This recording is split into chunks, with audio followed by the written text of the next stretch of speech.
She is something. She's actually, I think she's maybe even done something. I don't know, I'm not sure what I have for her, but she's, because we're obviously go to Central. They're all here. I do about it. So, yeah. Well, thank you. Have a great night. Thank you for everything.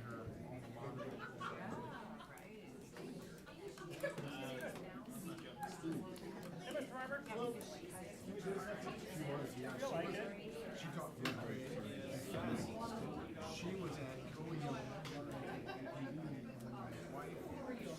wife started in Galesburg. And she got hired for TV. She got hired for football, but it wasn't enough money yet. So she was at Cody. So she was there for at least a year with my sister. I think when she had my sister's story, she would go just in writing and stuff. I can't remember how many years she was at Cody officially. I don't know. She wants to 40. Something's probably next year.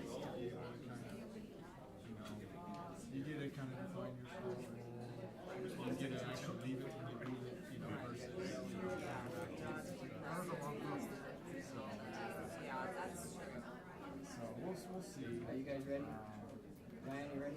Ready? This is like Call of Duty, Capcom, Crown, Air,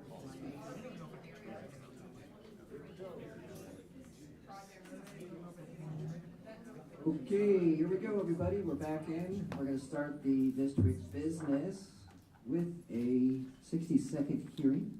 We'll open the public hearing at 6:06 for the high school, middle school gym AV upgrade, starting now.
All right, we'll close the hearing at 6:07 p.m. and transition to start the regular business with our pledge of allegiance.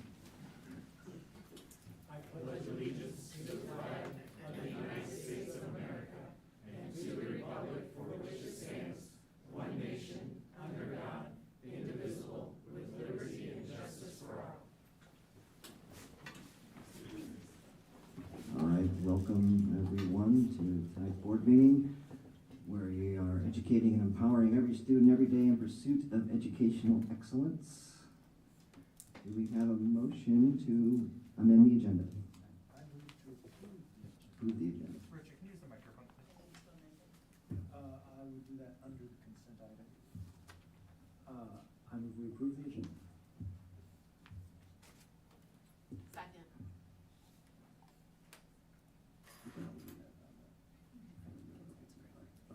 Okay, roll call. Director Castro. Yes. Director Champion. Yes. Director Brecking. Yes. Director Larkin. Yes. Director Lynch. Yes. Director McGivern. Yes. Director Smithson. Yes. Motion carried 7-0.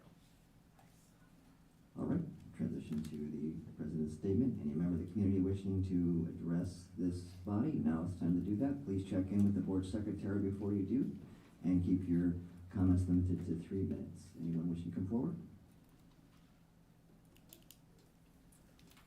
All right, seeing no one, transition to the board communication. Director Champion. Just want to say thank you to the staff that assisted in getting the STEM, my brain is just garbage, expo going this year and get it all organized. Thank you. Director Franklin. Same thing with that. Thank you to everybody and Officer Champion too, who that. I missed them being up there, but I heard they had to bring 2 officers in to replace you. So, thank you. Also, we visited middle school. I just want to do a shout out to Allison Holland and Justin Galbraith for taking time out of their day to give us a little tour. And I don't know if this will come up, but congratulations to the Bettner Bulldog basketball team. They defeated Cedar Falls today, 65-56. They will play Western Wind Valley tomorrow at 7:15. One day recovery. That's right. Yeah. All right. Director Lynch. Oh, just nothing this time. Nothing. All right. Director McGivern. Okay, yeah, I wanted to say, we went to the BMS had their NHD exhibit for all the students that were participating in that. That was last Wednesday, I believe, so big shout out to all teachers and staff and students that were part of that. It was really impressive to see all of the participation, to see all the exhibits. And then also I went to the awards ceremony this Monday for NHD that was held at St. Ambrose. If anybody was there was a recurring theme that was very encouraging to hear, and that was they go to Bettendorf Middle School, or they go to Bettendorf High School, or they go to Bettendorf Middle School every time somebody got an award. And it started to beg the question, are there other schools here? But it was very much dominated by Bettendorf, so congratulations to all the students, the staff and teachers a part of that. And then we had Bettendorf Wrestling had their Pee Wee State over the weekend. We had pre-K through 2nd grade, and so some young Bettendorf wrestlers competing in that, but I just wanted to say a special shout out to Grant Jip and Drew DeCap. I know they took time out of their weekend to go up there, to stay up there and coach those kids, and they do an excellent job with our Bettendorf youth wrestling program, so big shout out to them. Thank you. Thank you. Director Smithson. I have a couple of things. First, the Bettendorf Choirs presented the choral extravaganza last night, a night on Broadway at the BHS gym. It was an impressive presentation if you were able to be there. It was music from Broadway musicals. The evening started and ended with all of the choirs singing en masse. And then each choir from 6th grade to concert choir singing 2 songs, each taken from a Broadway musical. It was an awesome evening of music. And I wanted to thank the directors, Chase Shoemaker, Trent Teskey, and Melissa Rosales, along with the accompanists, and everyone else who helped to make it a successful night. I also talked to a couple of parents, and they asked that we kind of give a shout out to surround sound. So I asked Mr. Shoemaker to send me a small blurb, and apparently if you know Mr. Shoemaker, he doesn't do small blurbs, so settle in for a second while I tell you about our show choir. Surround Sound is the varsity show choir here at Bettendorf High School that is made up of 42 singers, dancers, 23 show band members, and 8 crew members. Their season started back in September and August with a vocal camp to learn the 5 songs of their competitive set, followed by 2 weekends of choreo camp where the singer-dancers learn the intense dance move that goes along with the music. Show choir is just as it sounds, singing on the stage with live music while also performing intense and difficult choreography for roughly 20 minutes straight. Between the months of September and December, students rehearse for 2 to 3 hours twice a week to begin the process of combining the choreography with the singing. These are the months in which we also combine the efforts of our show band and crew members to create a cohesive performance. And if that isn't a hard enough task, we also work in adding in costuming and even costume changes throughout the show. We talk about what our faces are showing on stage and how we can convey a message to our audience of what this show is about and provide a high level of entertainment. By the middle of December, we're ready for our first winter preview for parents, families, and community members. This is the first opportunity for the students to perform and get feedback from a clinician that works with them the whole day before performing that evening. After the students wrap up the calendar year, they leave for break, knowing they will return in January, getting ready for a very intense, long competition season. Between the months of January and February, Surround Sound travels throughout the state and even the Midwest to compete in some very tough competitions against some very tough competitors. While 15 years of show choir at Bettendorf may sound like a long time, they are competing against show choirs that have been around for 40, 50, or even 70 years, and competitions that have been around long before Surround Sound was even born. Though our show choir is young, we compete at a level that matches many of the more experienced programs. Our first competition, unfortunately, was canceled due to weather, something that happens quite a bit in show choir, was made at Devonport North. We then hosted our own competition, Rhythm on the Riverbend, where schools from Iowa, Illinois, and Minnesota traveled to compete. We had a great showing of volunteers and community members show up to support one of our biggest fundraisers of the year. The next competition took us up north to Fort Atkinson, Wisconsin, where my family is from, where Surround Sound was not only able to score in the top 6 to make finals, but their second performance that evening improved their score so much that they were able to go from finishing 5th runner-up to 4th runner-up, which is no easy task. Then they competed at a local competition at the Adler, a very prestigious and intense competition, welcomed show choirs from every corner of the state and Midwest, including South Dakota. This is by far our toughest competition of the season, and even though we gave a fantastic performance, we were unable to make finals. Our competition season ended up in Western Dubuque, where once again, we were not only able to make finals later that evening, but we bumped our score again from 5th runner-up to 4th runner-up. Overall, it was a very successful season with some great finishes against some great competitors. But at the end of the day, the growth and improvement the students made from August to February was absolutely tremendous. Not only that, but the joy of working together as a team, as well as bonding and making friends, made it a very fun and enjoyable experience as well. At the end of the day, that's our goal for show choir, to grow and learn throughout the season while also becoming a team and working together to be successful. We want to thank the school board, administration, and the Bettendorf community for their continued support of the show choir program, whether it be through funds provided or simply just showing up and cheering on these amazing kids. We hope to see the show choir program not only continue, but to grow in quantity and quality in the coming years. And that's from Chase Shoemaker, Scott Bosco, who direct. Chase and Trent Teskey are the show choir directors, and Scott Bosco is the show band director.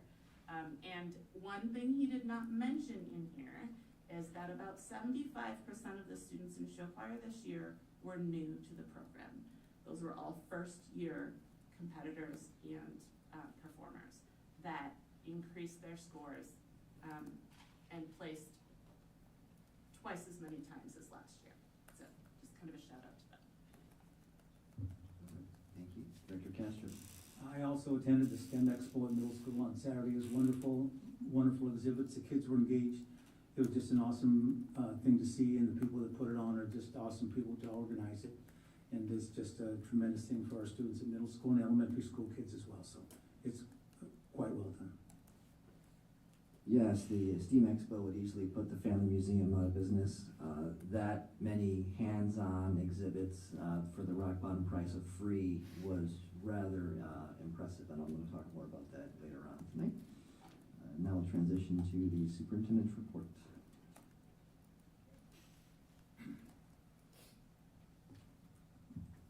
All right, well, some of mine will be repetitive, so thank you, board directors, for giving the shout outs to our students and staff. But first, most importantly, we are getting ready to head into spring break, so that will start on Friday. I want to wish each one of our staff and families a wonderful, relaxing, rejuvenating week away. It is well deserved, and hopefully they will find time just to slow down, make memories with their families and friends. And I want to thank our entire BCSD team as we gear up for spring break for what they do to support our students and families every day.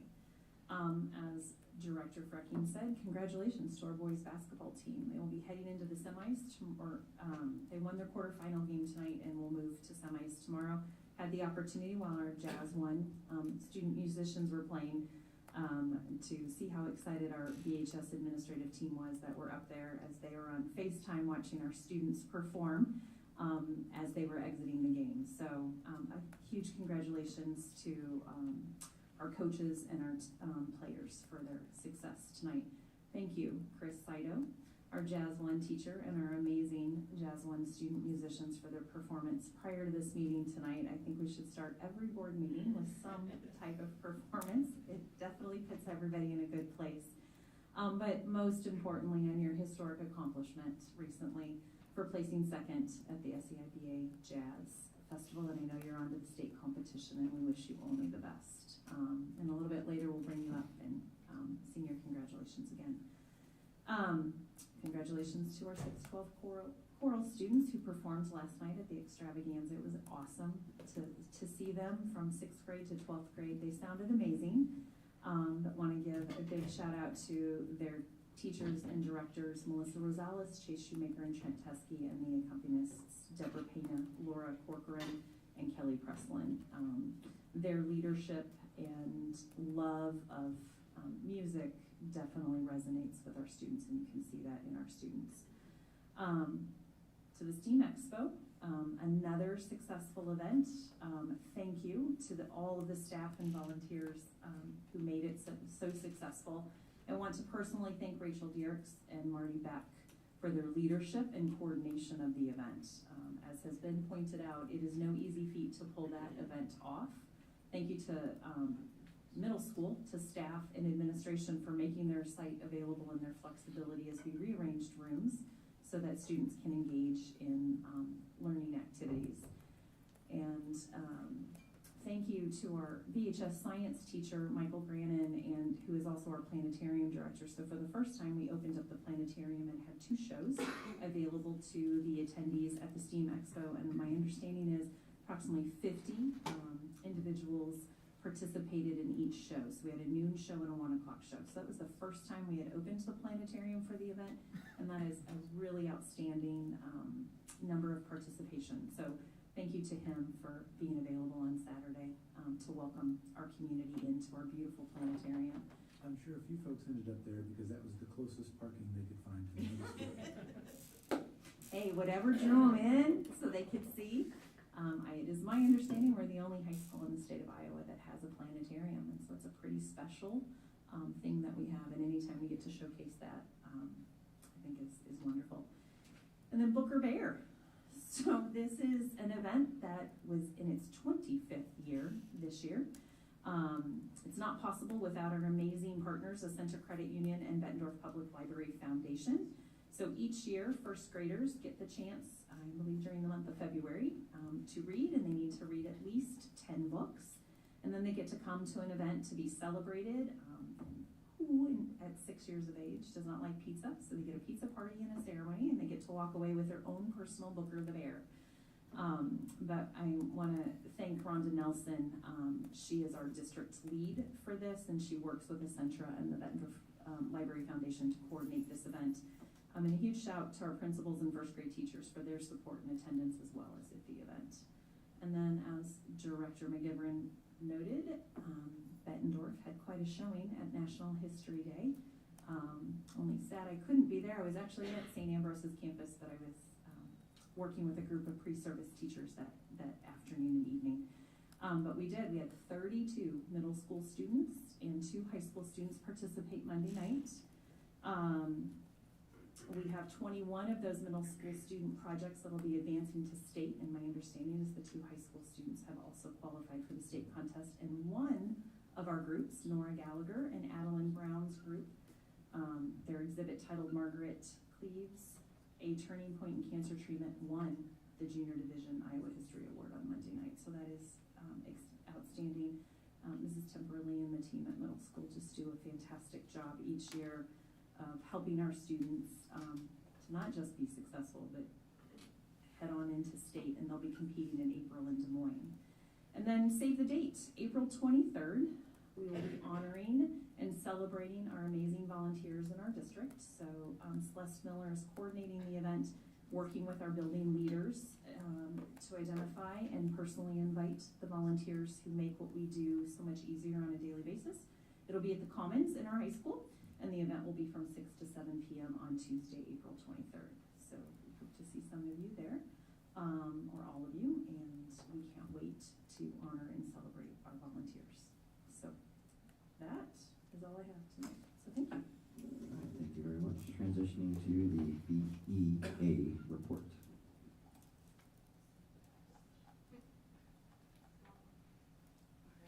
Good evening, everybody. If you want to go to the next slide. To begin our report today, we've had a really busy few weeks, and we're looking forward to spring break.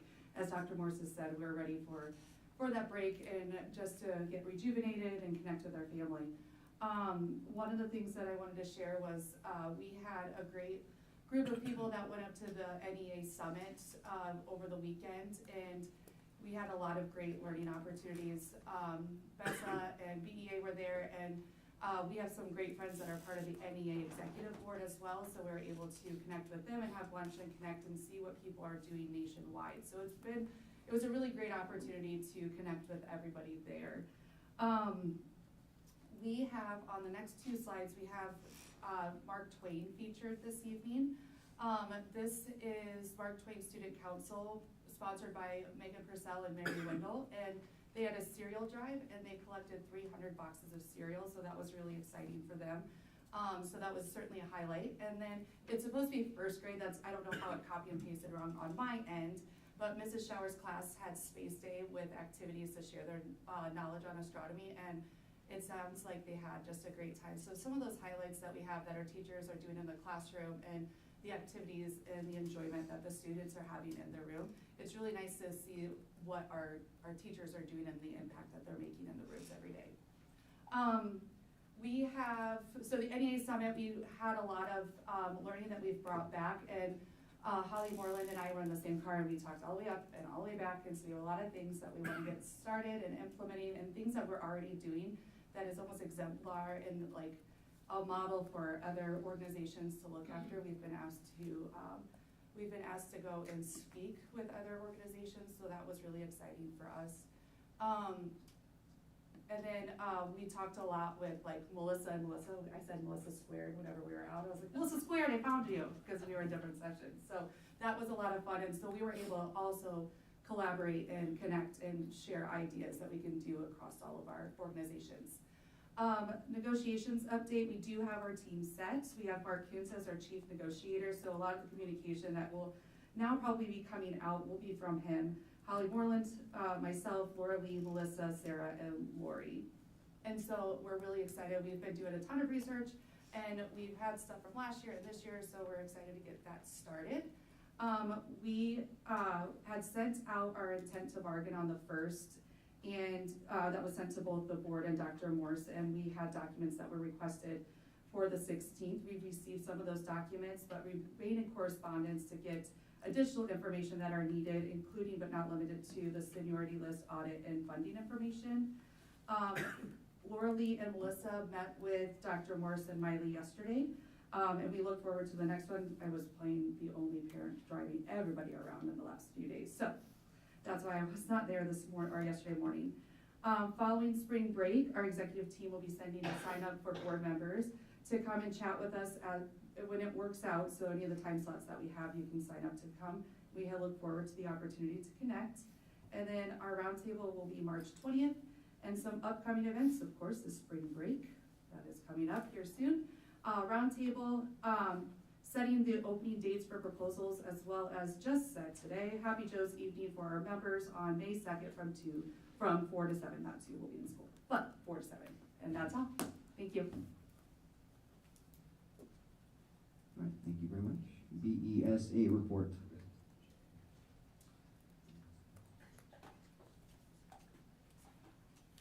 I'm not going to talk near that fast. I don't know about anybody else, but I'm ready for spring break. I think it's a fantastic opportunity for our students and staff to they can recharge so that we can finish the school year strong. I hope you all have the chance for some time with friends and family and get some recharge time yourselves. Melissa Hart and I were fortunate to attend the NEA National Leadership Summit in Chicago this past weekend, and we were happy to get to spend some additional time with Emily and Holly from BEA. We attended some great breakout sessions. Some of the topics that we attended, Melissa and I attended, were mapping your plan to build professional learning in your union, working together with EA and ESP units in K-12 districts, how to rock your schedule, strategies to get your life back in balance. I should attend that one again. Empowering education staff leadership, healing tools for self-awareness and self-reflection in an educator's role, and online to offline digital tools and strategies to build your leadership.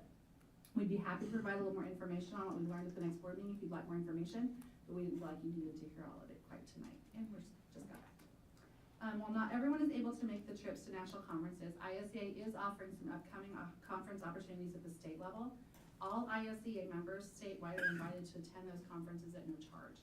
The state ESP conference is on Saturday, April 6th in Des Moines, and the state leadership summit is July 17th through 20th in Des Moines. We are very excited about the new NEA ESP Bill of Rights that will be unveiled at the National ESP Leadership Conference in Las Vegas at the end of this month. And we will bring more information on that as soon as the launch happens. We anticipate having dates for negotiations soon, pending release of the SSA numbers from the state. We look forward to a productive, collaborative process with a package that is equitable across the board. Shout outs this week. Chad Beatty from Mark Twain would like to recognize paraeducator Ron Johnson. Ron shows up for absolutely everything. I can't remember a PTA event that he has missed.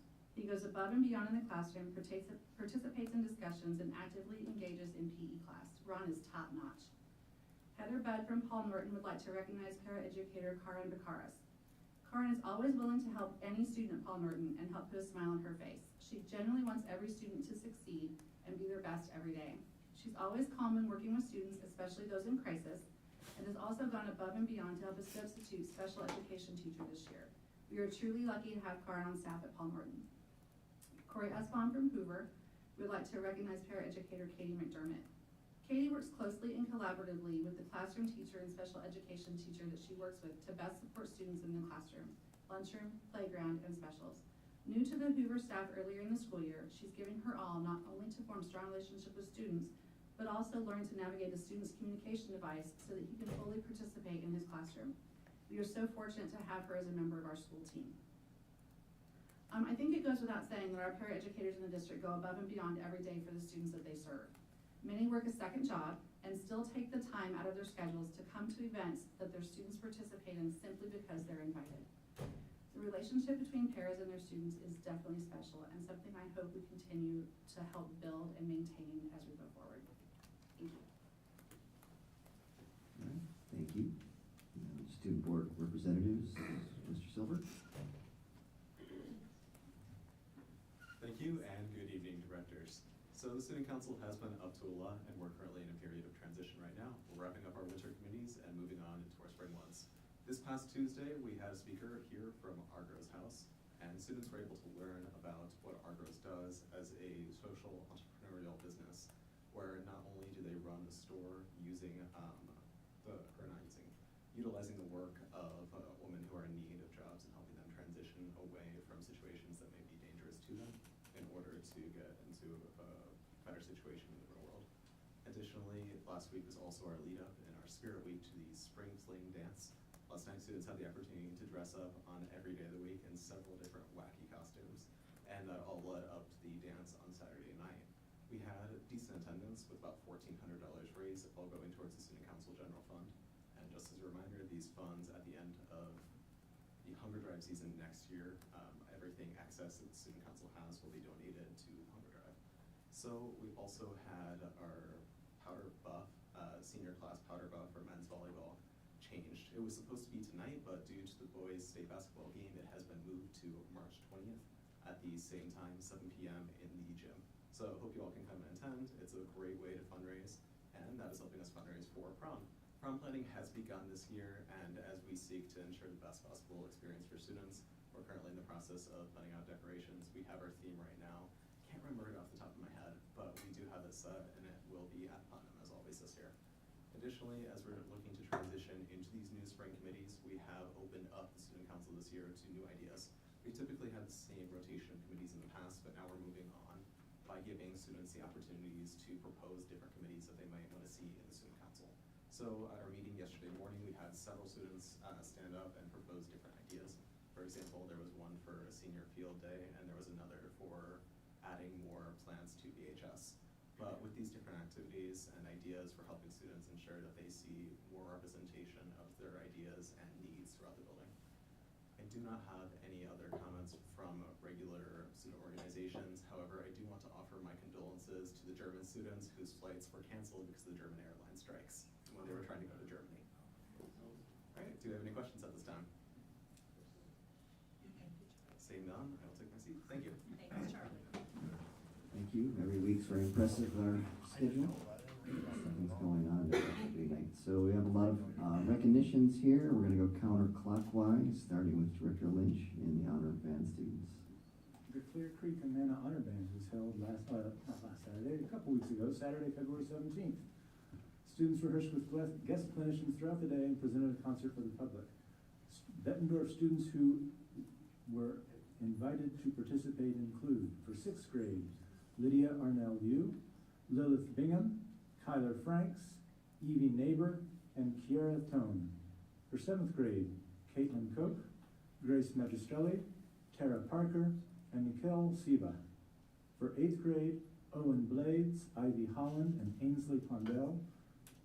Fine work. Congratulations to you all. The jazz band, Director Fricken. Yes, a historic achievement for Bettendorf's Jazz One Band as they move on to the state competition for the first time following an impressive second place finish at the SEIBA Jazz Festival. Congratulations to Chris Citos and our Jazz One musicians. If I mess up any names, please correct me immediately. Saito, there you go. That's what I want to hear. My last name's Frecky. I know how that goes, and I apologize right off the bat. Olivia Isaacson, Maddie Gaskill, Kylie Meyer, Jacob Summers, and Baxter Shadd. Trombones, Michael Farmer, Eric Hillard, Connor Culberson, and Mia Hines. Trumpets, Kaylee Wolf, who was also recognized as the overall best soloist at the SEIBA Jazz Competition. Danny Stevens, Will Hines, Noah Levitt.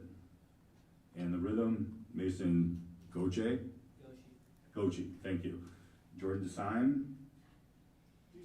Steve Simone, thank you. And Tylee Anderson and Lucas Witt. And so great job, congratulations, and thank you for getting your names right.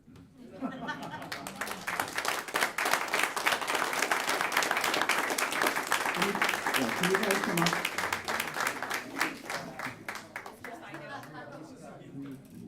Please come forward.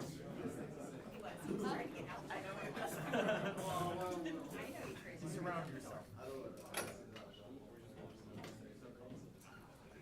I also want to preface that several of these students that you see that were performing were also on stage in our Performing Arts Center in another performance, then literally walked off stage, put one instrument down, picked up the other, came to the old main, and started performing again. So they've had a busy afternoon.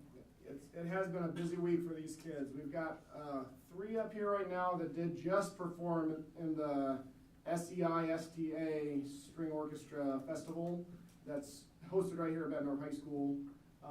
We also have 90% of these kids are also involved in that show choir event that was mentioned earlier today. And then it's just a phenomenal group of kids. We've got some fantastic senior leadership that will very much be missed next year, but we are going to continue to try to push the envelope and do what we keep doing here with the jazz band. It's just been an awesome season so far, and I'm glad to continue it. So we hope to perform for you guys again in the future here this year. Any questions for us?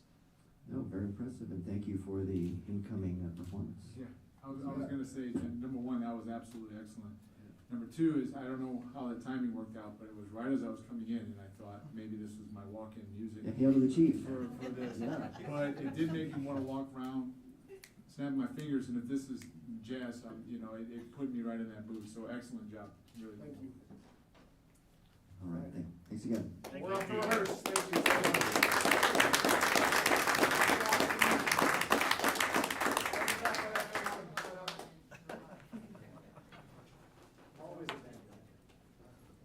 All right, speech and debate, Director Champion.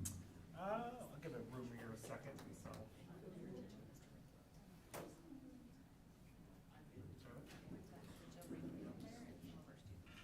Thank you for, I wasn't gonna let them out of here that easy. The speech and debate team just returned from the Iowa Forensic League State Tournament, which was hosted at Simpson College. Haley Koch finished as a semifinalist in informative speaking. Charlie Silver finished as 4th place in spontaneous speaking. Charlie Silver returns as the IFL state champion and United States extemporaneous. I cannot talk today. Say it for me, Charlie. Extemporaneous. Thank you. Speaking. Finally, a special shout out to Charlie Silver, who finished as an IFL Senior of the Year finalist. Yay! Maybe come back up, and do we have anybody else here? Yes. Yeah, I see you. We'll get a few other team members. Everybody come up here. We read about you all the time, so. Oh, we have a lot, we have tons here. It's crazy. Coming out of the woodwork. Yes. Yeah, the speech and debate team, we just did go to the IFL state tournament. Used to be hosted at the University of Iowa. Moved to Simpson College last year, just trying to work through some things there. COVID kind of killed off a whole bunch of things, and so kind of moved around here and there. You know, hard to believe, right? But yeah, we also, I know it was celebrated a little bit ago, but this was the state tournament. We also had the bigger accomplishment was a couple weeks ago, and I think that was already in the notes there, but we have 8 students going to the national tournament, which for this year, I know the students aren't quite as excited, but the checkbook is. It's hosted in Des Moines this year, so you know the kids are looking forward to Des Moines. The other states in the country, they're really looking forward to Des Moines. Really excited. You know, it's a little bit different than Phoenix, Arizona last year. Anyway, but yeah, we have 8 students going to nationals this year, and that's pretty exciting. We've had a pretty good streak there. The program's been around since 1968 in this building, older than the building we're standing in, especially this part. This is way newer. But in terms of things, it's nice to have the longevity and the support of the school, and just to focus on and have a great group of kids, and just a consistent and you know, very accomplished group. So it's great to have them. Excellent. Terrific, thank you very much. Is there anybody, we have a lot of students here, is there anything you want to talk about your last presentation or your last at Simpson College? What you presented? Can you step up just so you go through the microphone? Just IFL State, the experience. Oh, Or yeah. maybe what you presented on there. Yeah, so I'm in an event called POI, which is Program Oral Interpretation, and it's like a compilation of prose and poetry, drama, all created to make it like a message or a story. Mine's actually about book banning. I saw a lot of like LGBTQ topics, a lot of like mental disorders, like just a range of topics, all like concerning like issues in our country that we need to like step up and be inspired to do something about it. But I particularly enjoy it because a lot of theater kids actually are doing it. I'm not a theater kid, but I love doing it. I really enjoy it. And yeah, it's a great experience. It's really fun to watch. Thank you. That's it. Yeah. It's okay if you don't. Yes, this is extemporaneous speaking. Introduce yourself, please. I'm Connor Hetner. I'm a freshman and first-year student on the speech and debate team. I primarily do an event called Student Congress or Congressional Debate. It's basically where you're simulating the Congress of the United States, and you prepare 3-minute-long speeches in which you add, say, rebuttal or points to refute other arguments if you're one of the second affirmation. Well, basically, if you're a speech after the first speech, which is introducing these arguments, you're going to try to refute the other arguments, and it's similar to the extemporaneous speaking event, in where the speeches are usually produced in round with very little prep, and usually go off an outline. So that's what I primarily do. I also did dabble a bit in international extemporaneous speaking, and I did do United States extemporaneous speaking once too. And I've enjoyed the team this year. It's been one of my favorite events I've done this year, so yeah. Could I ask you a question? Yes. You mentioned United States extemporaneous speaking, and what other kinds are they, and how are they distinguished? So it's United States extemporaneous speaking or domestic extemporaneous speaking. That has to do with the United States itself, and international is just other countries, usually outside the United States specifically. Yeah. Thank you. Well, I've also been in Congress and extemporaneous speaking. Let them know your name too, bud. I'm Joe Taranas. I've also participated lots in Congress and extemp. So, and I've, sorry.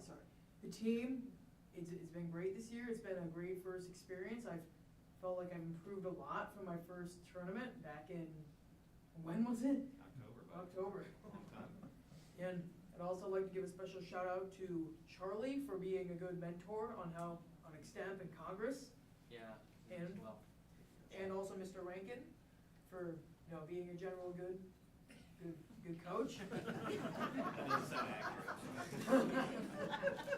And also, I don't know if she's here, but also Miss Toppert was a big help too. She helped with coming up with the arguments in Congress, and okay.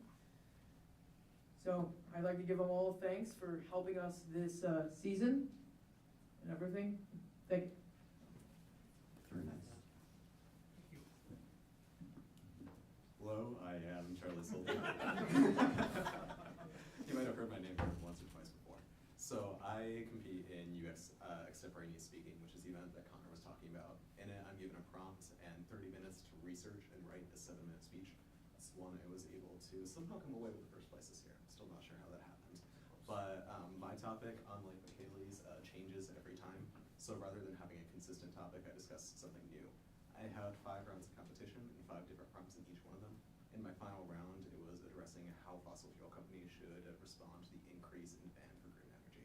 So by addressing that prompt with research sources, using analysis to determine which actions they should actually take, and then wrapping them all up with connectives using Hamlet as a frame for the entire speech, I was able to come up with something in half an hour. But I also want to shout out Haley Koch, because while she did technically finish as a semifinalist, it was due to a technicality. She actually did get 6th place overall in informative speaking, which for IFL State is incredible because it's difficult competition and it's across the state of Iowa. When you said you had 5 rounds, this is for your state championship. Is it kind of like a bracket basically? Yeah. So like in the first kind of thing. Yeah, in the first 3 rounds, it starts off as preliminary rounds, and so we just have rooms we're randomly assigned, and then based on how you are ranked relative to the other people in your room, it'll decide whether you move on to the elimination rounds. Okay. So in the first 3 rounds, I did well enough that I was able to move on to the semifinals rounds. Okay. And then they took the top people in those rooms to send to the finals round, and then in the finals room, you have a panel of 3 judges, and these judges, they'll rank everyone, and then based on the scores and then tiebreakers if necessary, they'll move on to determine final places. That's awesome. Great job. That's really good. A tougher subject than cheese. So when I talked about cheese, that was in a side event called spontaneous speaking. Okay, I'm alright. rather fond of it, but U.S. extemporaneous Okay. speaking is the main one I do. I just always find the speeches about cheese to be really fun. That's like my favorite that you've done, is talk to us about how you talked about cheese. I thought that was awesome. Yeah, but because of the speech machine. As long as you don't find yourself between hook floor and a hard place. Pardon? Never mind. Okay, well, I do want to shout out Ms. Rankin and the Speech Today program. I know it gives that look. Because of the work that I've been able to do through this program, it's enabled me to stand up and speak before you every single time I'm here. Today I did it without notes or any preparation because I've been able to utilize my skills from United States extemporaneous speaking in order to come up with a speech and able to address it very quickly to hit every single point while making sure it's fluid. So because of this program, it's definitely been able to help me as well as all the other students here and many more at the VHS building. Next time, can you frame your student council report with Hamlet? Yes, I can. The exception that Well, Mr. Rankin and your students, I'd like to just compliment you on you being able to come up and speak, because as you read about employers and kids going to apply for jobs, the soft skills is something that's really lacking in the kids, where they can just communicate in complete sentences and without pausing multiple times in a sentence. So I think it's a great confidence builder. Employees look for soft skills and kids applying for jobs, and I think it's great. I think speech and debate used to be a requirement many years ago, but I think it's just great that you kids did come up and just talk like that. I think it's great for your future seeking employment as well. Yeah, thank you. Yeah, it's definitely, it's my bread and butter, so I'm kind of a fan too. So yeah, I do think that, the more kids that take advantage of that opportunity is good. I'm glad that we have the public speaking class. Charlie's in there right now, 4th block, so I kind of have him under the knife no matter what. But in terms of, and McKaylee, I guess we have both of them. But yeah, in terms of things, it is a very good opportunity. I'm glad that we have that. It is something that I think every student should do, and, hopefully we can get back to that at some point here at Bettendorf High School. So, thank you. Thank you. Thank you all for being here, I really appreciate it.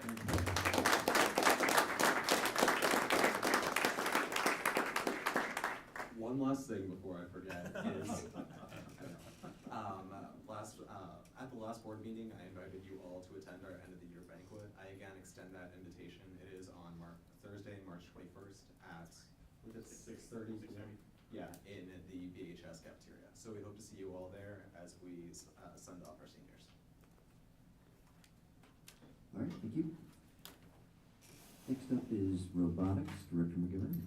All right. So it looks like both Bettendorf FTC robotics teams competed in the Iowa State Championship in Coralville on Saturday with great success. Out of 72 total teams, Team UBET received the third place control award for excellence in software and robot control. And Team TopBot was the first pick for the semifinalist alliance in the robot game. I'm assuming there's folks in here as well, so raise your hand. I know we're going to be hearing from you later, I believe, so looking forward to that, but just want to say outstanding job. I'm going to say that again, out of 72 teams. That's a huge accomplishment, so excellent job. And looking forward to hearing more from you guys. Okay, you guys have some, not yet, that's gonna be later. Okay. All right, later on. So more's coming from robotics, includes shooting lasers and rubber bands and ejection seats. Yeah. All right, boys basketball, Director Smithson. I know it's been mentioned a couple times, but congratulations to the boys basketball team as they advanced to the state tournament with their win last Tuesday and their win tonight. So they then play tomorrow in Des Moines, and they play West Des Moines Valley. West Des Moines Valley. Thank you. Shout out to Caden Wilkins, who is now the 2-time MAC Player of the Year. Congratulations also to Trayvon Coney, Asher Wade, and Ben Kirchhoff for their all-conference achievements. And we wish you luck tomorrow. All right, bridge building results, Director Castro. On Friday, March 1st, 8 students from the Engineering Problems course competed in the Quad Cities Engineering and Science Council annual Battle of the Bridges competition, where they built a scale model bridge and then tested it to see what its efficiency is weight held per bridge weight. Students that completed were Hussein Arab, Riley Crouch, Will Duenas, Will Taylor, Will Brown, Caden Vanderwill, Ricky Zilmer, and Aiden Franson. Each team had 3 hours to build and test their bridges. 2 of the teams placed in the top 3 and received awards. Other schools that competed were Maquoketa and Pleasant Valley. Placing first with a bridge efficiency of 930, Will Brown and Caden Vanderwill. 930 bridge efficiency listed below is a new record for Bettendorf High School and is one of the highest for the bridge building contest. Placing second with a bridge efficiency of 717 was Riley Crouch. Congratulations to all of you. All right, thank you. Those are those sort of skill building things too. You know, you can put something together and hold all the weight. Yeah.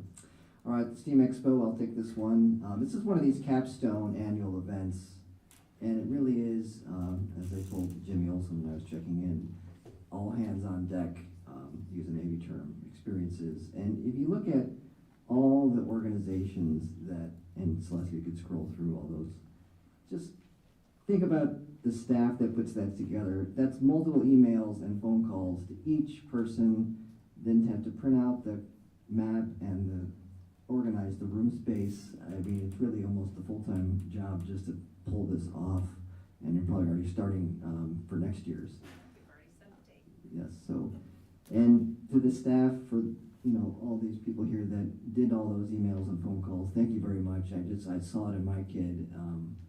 He was just stunned at all the different rooms he was going in, and the hands-on opportunities, which is very hard to even put those together, to get them engaged. And 3 hours almost isn't enough if you want to hit every room to a high level quality. Also, Bettendorf's finest was there, Director Champion with the radar gun. Wouldn't miss it for the world. It's always fun. Yeah. So, and it's, please come again next year, put the word out, you will not be disappointed, and thank you everyone. It was a varsity level event, 5-star experience, and I'm looking forward to next year already. Okay, now we'll back to more of the sterile business. I don't know, it might be, Might be septic. Might be septic, yeah. All right. I would like to move that we approve the consent agenda with a small detailing correction that Mr. Christensen is retiring. So the motions, we'll do it all in one, we'll approve and the amendment. All right, do we have a second? I will second that. Okay, roll call? Director Director Tapian? Yes. Director Burkey? Yes. Director Larkin? Yes. Director Lynch? Yes. Director McGivern? Yes. Director Smithson? Yes. Director Castro? Yes. Motion carried 7-0. Will there be an updated document posted to board Yes. docs reflecting that? I have it right here. Perfect, thank you. You're welcome. Okay. Now we'll get to the robotics. Please come forward, robotics team. And as I was at the robotics competition at PB, I had to have safety glasses. Do we need safety glasses? Not for tonight. Not for tonight. Okay. Hello, my name is Eric McCoy. I'm the head coach here at robotics team for Bett and Top Box. You can see the kids on the screen behind you. That was our group at state on Saturday. I got 2 teams. It's great. First year we've had the opportunity to expand into that number of kids. We have that much engagement from our student body, and it's really exciting to see that. I hand these around. These little yellow, green, and purple, white guys are called pixels. I'll let the kids kind of explain what happens and why they do what they do. The robots will end up in the center of the horseshoe here. That way you guys can look at it from all kinds of angles and you can show off what they did. While they're doing that, I'll kind of explain our season. The season starts in September. It's an international event, so the entire world sees the same game element reveal at the same time. And everybody starts designing and building right away. We start in September. We have 5 league meets throughout the season that we kind of start with an idea and develop it throughout the season until January. We have our league event, league tournament, where everybody competes and they advance into the state tournament, which we competed at on Saturday. Then the state tournament is 72 teams this year for the first time, and that's, you guys can go further in the horseshoe if you want to, so they can see better that way. Out of the 72 teams, 4 teams advanced to the World Championships in Houston, Texas. So that's a pretty big deal. I let the kids, they do a lot of the talking throughout the day, and they'll kind of run the show from there. But I'll pass these guys around to get a hands on these, and believe it or not, the colors make a difference, and let the kids explain why and how they make a difference. So.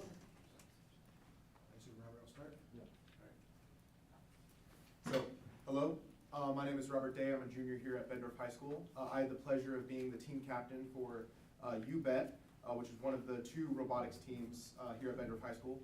The other team is TopBot.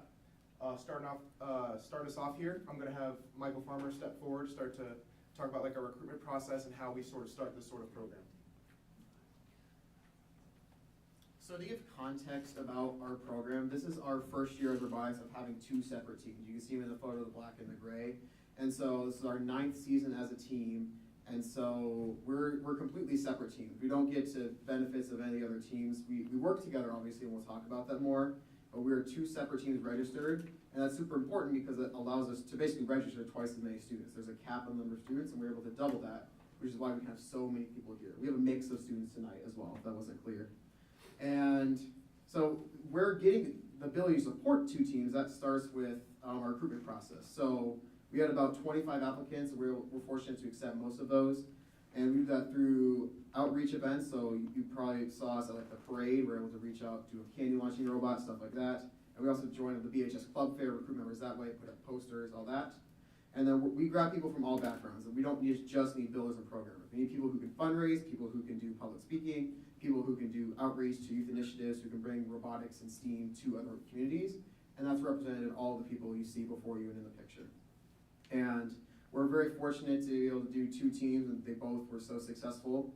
And to further talk a little bit about the game this year and what we actually did, I will. So the game this year, we're placing pixels on a plastic board with 3 different zones, I guess, like a low zone, middle zone, high zone. So that was also a main part of the game. So another part of the game was pushing pixels onto different types of tape that are randomized each time. So a tape may be placed on the front, the left, or the right side.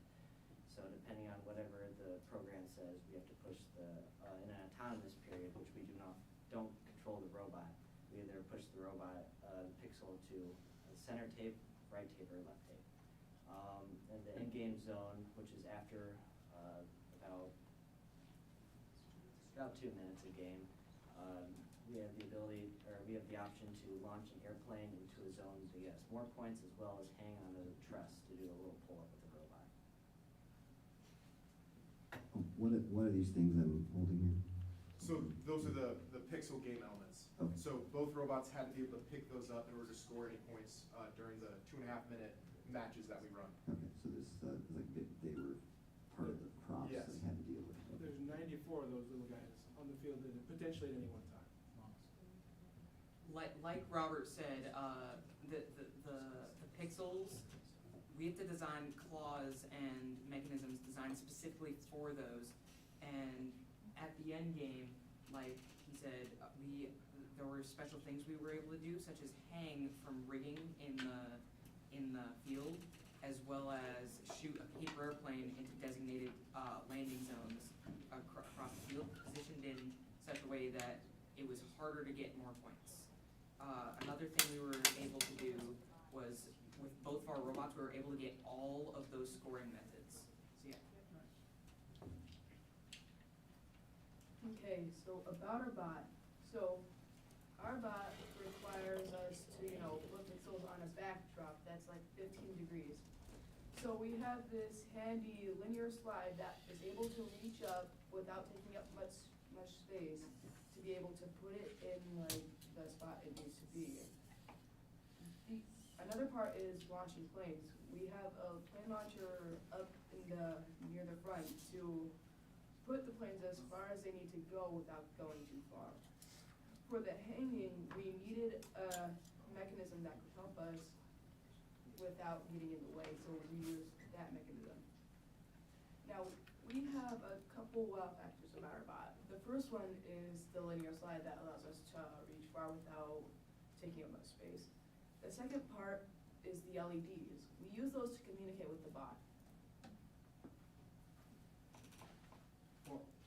So about the autonomous period, we use a camera on the front of our bots to like find the randomized randomized game element that we.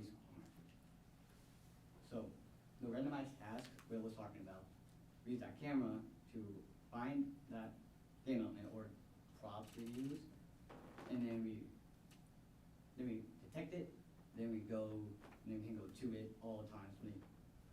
And then there's like 3 Able tags on the bottom of each board for each game, and they're kind of like QR codes, and then we can detect each Able tag, and we can dynamically place the pixel onto the Able tag, and without any slide. So I'm going to talk about TopBot's robot. So we have a plane launcher. Which one is which? So this is the TopBot robot, and this is the UBET robot. So on our robot, we have a plane launcher that's at around a 50-degree angle, and it just simply launches a plane with rubber bands, and that was a part of scoring points in the game. We also have omnidirectional wheels. It's on both robots, and they allow us to drive in any direction on a 2-dimensional plane. So those are very helpful too. And then also our claw. So it's like 2 sticks, and they open up in the center of the pixel, and that's how we pick them up and place them on the board. Those wheels you mentioned, so can you come this way? I mean, because of the way I'm looking at it on the side right now. So it can go forward, back, but it can go. Yeah, it side goes and straight middle. side to side, yes. Wow, that's very cool. So luckily this year obviously I already said we had a lot of success at the state tournament. Well, first of all, both teams advanced to state, which was amazing. And UBET got 3rd place control award, which we kind of already touched on. Basically that's just the way that the robot interacts with the drivers, and like having different lights in the robots that indicate different things at different times. TopBot really kicked some butt at the state tournament, and we got all the way up to the semifinals, which is pretty awesome. And it just shows how how like our robot has improved over time, because when we first started doing this, we were struggling to even complete the task, and now we're doing it at such a level that we can go and compete up against other teams and win. Some of the ways that you guys as a board can help us is, one, any financial aid would greatly help. This includes even paying our late entry fees, which are at the beginning of the season in early August to September, or even just a donation of any sort helps us afford all these other parts you see in front of you, which are ongoing expenses that we have to make. Also continuing to provide other transportation to all of our competitions. These competitions go as far as some of the ones that we host here all the way to Dubuque, and the transportation provided is really helpful to our team, allowing us to make it to these events. Also allowing us to stay at our other outreach events located here helps us outreach and expand our team. One of the other things that we would ask is that we present the team as less than a club, but more as a competitive team. Rather than a club that meets 1 to 2 times a month and for an hour, we are meeting constantly 3 to 6 times a week from the beginning to middle of August till, in this case, since we made state just now. So we want people that know what they're getting ahead of instead of just really engaged in a competitive team format. Those are some of the things that we could receive from you guys.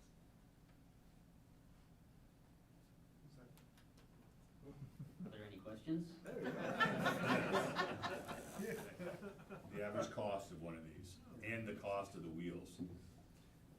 He wants to put some of those wheels on his car. The wheels are really incredible. Yes. Did you How lo- I'll answer the question, yeah, I was on the wheel. So, I mean, it's somewhere in like the low thousands basically, because you can't see them very well, but we have 2 basically brains of the robot, 2 motherboards. That's where all the motors plug in, and those are like, what, 400 each, 300 each, something like that. And then the wheels aren't too bad, although I don't know how well they work with rubber, but those would be fun. The wheels could, be 100. The motors can get a little pricey as well. We've got 7 motors on the U-Bet robot at least, same with the top bot. So I mean, it's, 700 for the control hubs is what they're called, and another 5, 6, 800 for parts. I can tell you exactly. The tires are about $300 for the set of 4. The motors run about $30 to $40 a piece. The control pieces, which are the 2 parts that are on the robot, plus the one that we didn't bring, which is what the Xbox and PlayStation controller connect to. That's what the kids use to drive the robots around during the 2-minute driving control period. Those 3 devices alone are about $1,000 per robot. So each robot in average is about $2,500 a piece. Any day, any particular event, we could pop one of those, like any electronic device could, and we've got spares. We got lucky enough with a grant a couple years ago that Arconic provided a lot of opportunities and funding for those vendors for us, so we got a lot of spare parts for now. But right now we've got enough to have 2 teams, and that's one of the things that helped us get to that, was that funding that Arconic provided for us a couple years ago. And that's been really helpful as far as being able to have the hardware to develop 2 teams. And now we've got the student engagement to increase 2 teams, so we've got some room to grow even still beyond that. One thing I would like to see, so they were mentioning the travel and busing and transportation, and that's always been great. You guys, the school has been really awesome with that. And the district in general is really good. We hosted our first event at Mark Twain this year. That was really awesome. That I haven't been in that building before, and it really fit perfectly. A nice big projector that came down over the field that people could all see. We stream our live events on our YouTube channel, so if you ever want to see what our events look like, they are on U-Bet Robotics on YouTube, so you can find them there. We've also, myself and my assistant coach I came into the district as an IT technician, so I worked here for 7 years, and that's what got me introduced to the system or into the game we work with. And I'm 7 years in, and I don't think I'm going to stop anytime soon. But now that I'm out of the district, I'm not around as much. I don't have a foot in the building anymore. My assistant coach and I are both working professionals outside of the school district. So one thing I would like to have is, I tried to get a 3rd stipend for another coach for our team last year. I would like to get a teacher and some sort of staff member involved.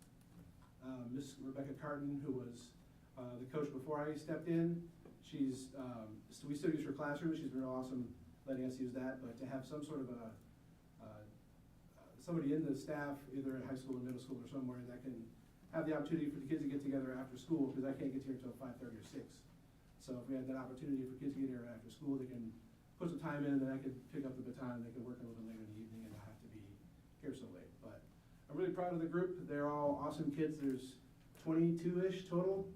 They're almost all on the board, or in the picture there. So we had a good time, and if you have more questions, I'll be happy to help. Absolutely. I am curious to hear what it's like working on two different teams. Are they totally different? You're not collaborating, or? Well, I'll say this first. The two robots look similar now, but they got to that very differently throughout the season. So the team numbers, the 8672 and the 24296, that'll be their numbers ongoing. They don't change. And those numbers are handed out in sequential order. So 8672 is 10 years old. Other teams in that same number range are going to be about that same age. Brand new teams are in the 24296. That's international, so that's their team number going forward. But like Top Bots 242.16, they initially wanted to have an active intake with spinning wheels and like a spatula that would move the pixel to some other development, and put that on the board. They didn't work out that way, so they developed Bett's pixel grip internal technique, and then Bett had a lot of struggles trying to get the hook to lift the robot, but Top Bot got that early, so they've adopted that design. So they look similar now, but they didn't get there in the same pattern, the same transitional period. So they individually got to the point where they are separate, and they have their own ideas, their own plan, their own programmers, their own builders, their own everything, and then they kind of collaborate to get the things that they get stuck on.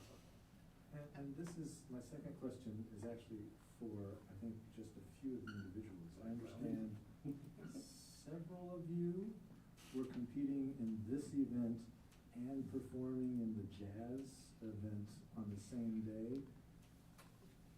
How'd you manage to get it all in? I'll let Michael, It's pretty impressive. It's a feat of, well, just getting there and back and being ready to go. We left, soon before lunch break of a robotics over in Iowa City, and then it's an hour, like we're planning out, it's an hour drive back.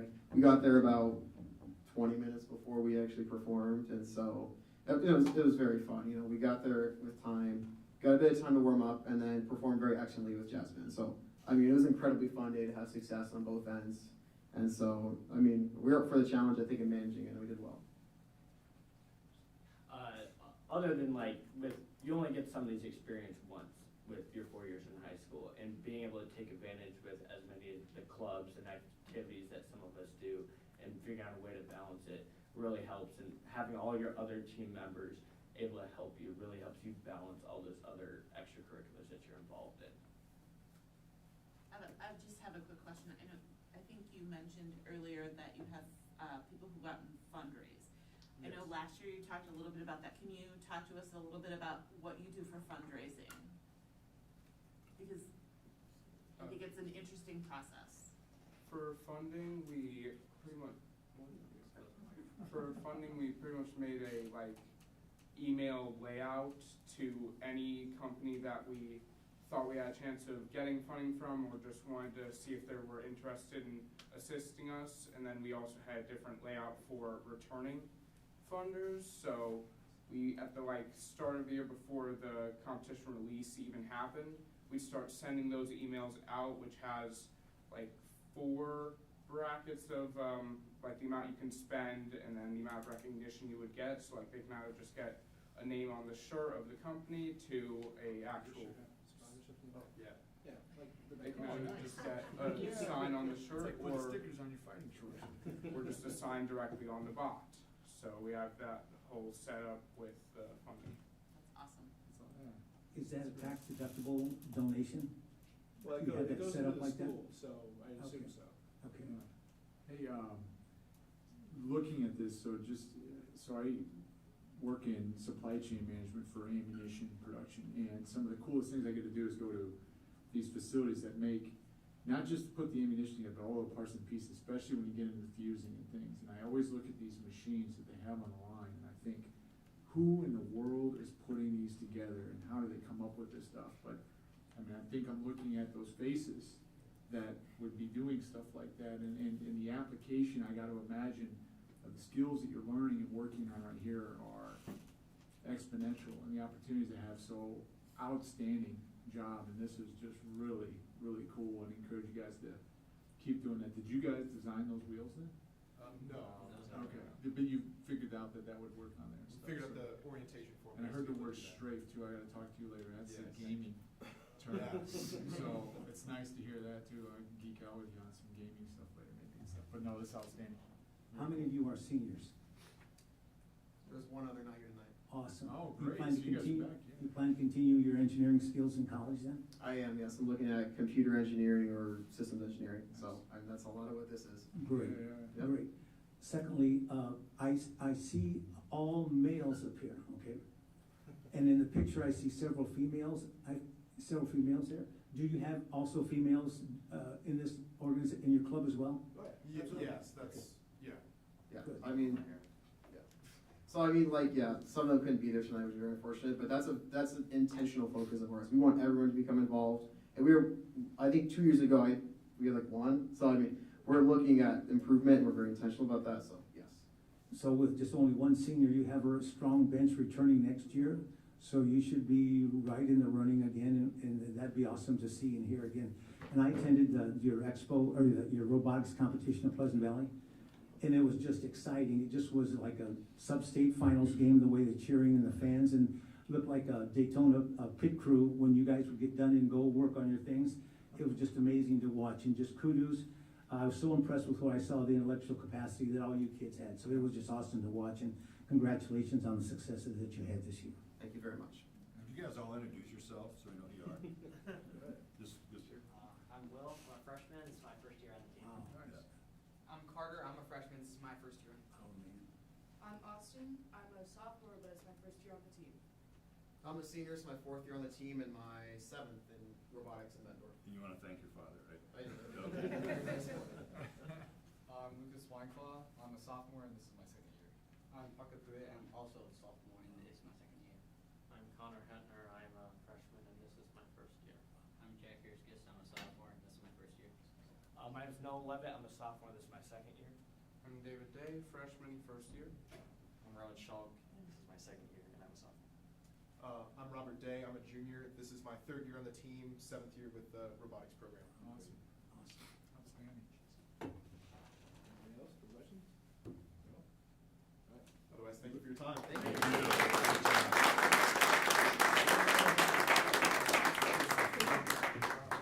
What happens to these things now? You go to the graveyard? What? What happens next to these? We scrap these and use the same Scrap parts for them, next yeah. year. It's like taking a puzzle apart, it's sad to see it go. We will not be Challenge. stopping that. We've got parts to build new ones if we need to. We'll use that to outreach to other stuff throughout the summer. So we'll show that to community events we get to go to. We're doing something with one of our teams at St. Patrick's Day at the Mississippi Valley Fairgrounds. We're gonna have an event there we're gonna show off with. So we'll put these robots to use a little bit more throughout the season, and whatever they design next year, there's supposedly a water game. So that's the hint.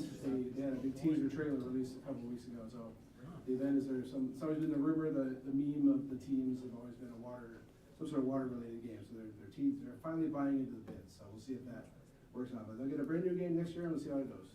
One of the finest TV things I like to watch is BattleBots. That is awesome. So, will they just destroy the other, just through the skills and maneuvering, et cetera? Yeah, That's awesome to watch. It's good. We get that all the time, and I don't get it's a little too expensive for us to support that because there's a lot of fire and explosions and stuff. We don't do that, but it's fun either way. Thanks, guys. Thank you. Thank you. Thank you. All right, well, we've seen soft skills and hard skills. Yes. Nice mix tonight. There you go. All right, high school and middle school, gym grade. Kurt, you've been waiting patiently. I move we approve the scope of work and proposed budget of $175,000 for the high school and middle school gym AV upgrades. Second. All right, calls for some discussion. Any discussion on this?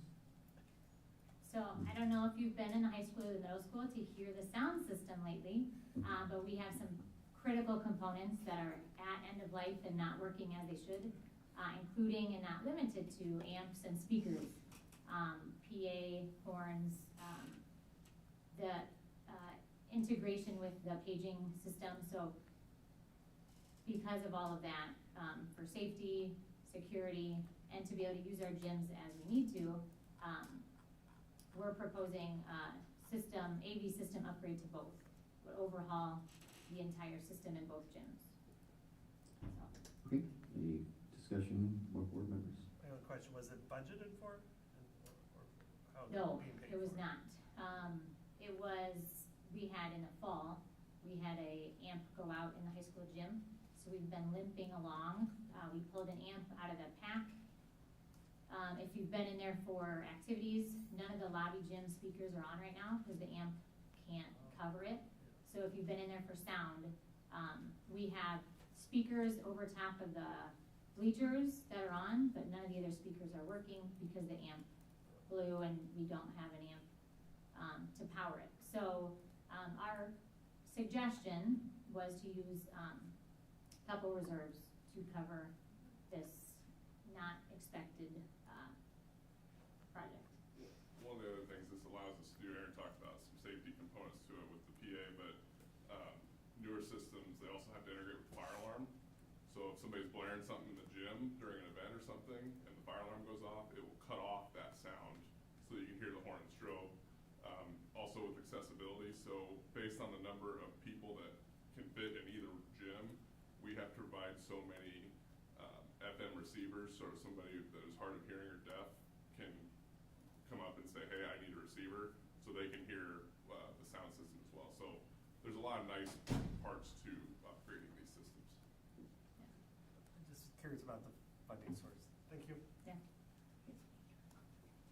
Yes, Dave? So I just want to point out, from a financing perspective, this is where your fund balance would come into play. This is the equity that you hold from year to year, and that's why you want to still have some sort of reserve. Last night we called it solvency ratio, having 15-20% available in order to pay for unexpected costs. You'll still want to amend your budget to cover the appropriation, to get you through the year. But you're not planning on any new revenue sources to pay for this. You're using what you've already accumulated. Yep. It's important to have some dry powder ready to go for things like this. All right, we'll go ready for roll call. Director Frecky. Yes. Director Larkin. Yes. Director Lynch. Yes. Director McGivern. Yes. Director Smithson. Yes. Director Castro. Yes. Director Champion. Yes. Motion carried 7-0. Thank you. Thank you. Thank you. All right, approval of the Hoover chiller. Do we have a motion? I move we approve Design Engineers as the design team for the Herbert Hoover chiller replacement project for a fixed fee of $31,000. Second? Second. Second, okay. All right, and discussion, Kurt? Yep, so this is just approving their contract so they can get started on design and construction documents. So we'll come back to you, I assume sometime probably over the summer with the approval to actually go out to bid and go from there. So you recall, we approved replacing the 2 chillers at middle school, I don't know, probably in the fall, I think it was. So those chillers were installed at the same time as this one, so this is the next one in the cycle. So it's phased replacement, Correct. it's at its life cycle. Correct. All right. Any questions? All right, roll call? Director Larkin. Yes. Director Lynch. Yes. Director McGivern. Yes. Director Smithson. Yes. Director Castro. Yes. Director Champion. Yes. Director Frecky. Yes. Motion carried 7-0. All right, BHS BMS access control upgrade, motion? I move we approve Tri-City Electric's base bids as follows for the BHS and BMS access control upgrade. Base bid number 1 for the high school, $110,615. Base bid number 2 for the middle school, $56,995. Second? All right, Kurt? Yep, so $80,000 of this approximately will come from the governor's school safety money. So we're essentially getting a 50% off cost for the project. I'll tweak existing PEPAL line items for this coming year to cover that additional $80,000. I'm not too concerned about that. Maybe 175 just got spoken for. But Aaron, I'll arm wrestle later. All in. Everybody's on here. Will this work all be done over the summer then? Correct, this will all be done over the summer. And this system will integrate with our new video management system, so there'll be a nice tie-in. So one of the features of some of those systems if there's a question or a problem, I can go back in the system and pull up what time somebody went through the door and then also subsequently see the video possibly of them coming through the door. So it's a good integration to have both systems. The ones here, as I mentioned when we approved the bid, is I was trying to ask somebody, they said it was probably about 15 years old, which obviously in terms of technology, more than done. You mentioned the grant money. Is there a way to know what grant money is out there? I mean, we heard about the middle school, the storm piece. If something's like this safety, there's grant money. Just want to make sure we're not missing out on things. How do we know what grant money's out there?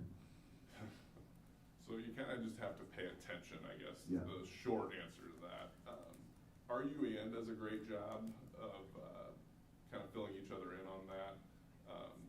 There have been some ARPA funds available that I think Ames is taking advantage of, which were, again, COVID relief money, but under a different name, if you will. They haven't really said how well that's going. There was some doubt in their mind as they were telling us about it that their legal team was still not sure if what they were trying to do was actually possible for the grant, but they had made it through, I think, the first round of the application process. So our next UAN meeting, I'll ask them and see how that's going. I see grant money is like scholarship money. It has to be given out, and it just becomes who applies for it. Right. And if you don't apply for it, there's no chance. Right. Yeah, I would say, and Kurt, correct me, I would say in my environment, the vendors and companies manufacturing this equipment are very much on top of what grants you can apply for and what you have any chance of winning, because their interest is in you getting the grants so that you're more likely to purchase them. I would say from my experience, what they present and what's actually available is a far cry.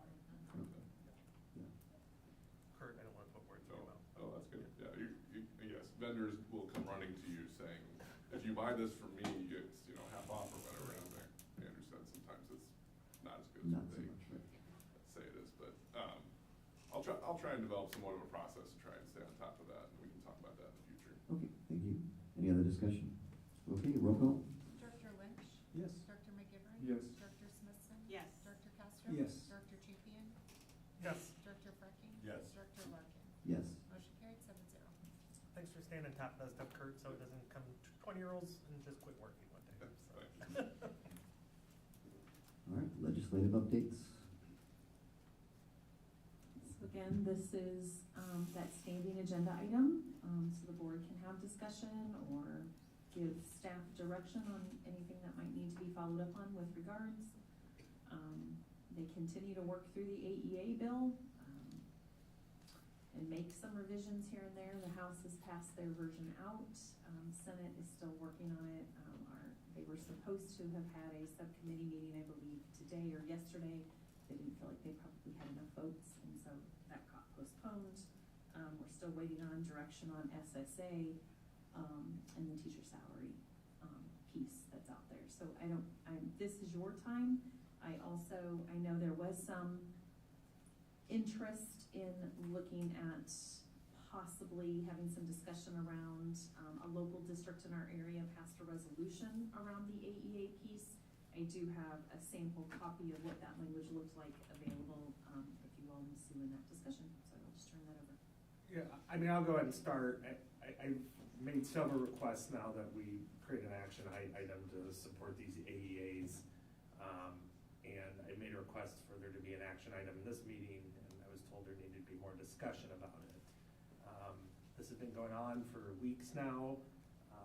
It's been amended and changed at the state. The bill that's been passed by the House is by no means beneficial to this district. It's not beneficial to our students. It's not beneficial to this community. I do want to thank Representative Moore for voting no against it, in his recognition that he received no support for that bill or no supportive emails. I mean, I don't know how we can sit through a presentation like we did last night in our workshop around budgeting and financial situations in public school systems and not have some sort of formal support for the AAA structure in Iowa.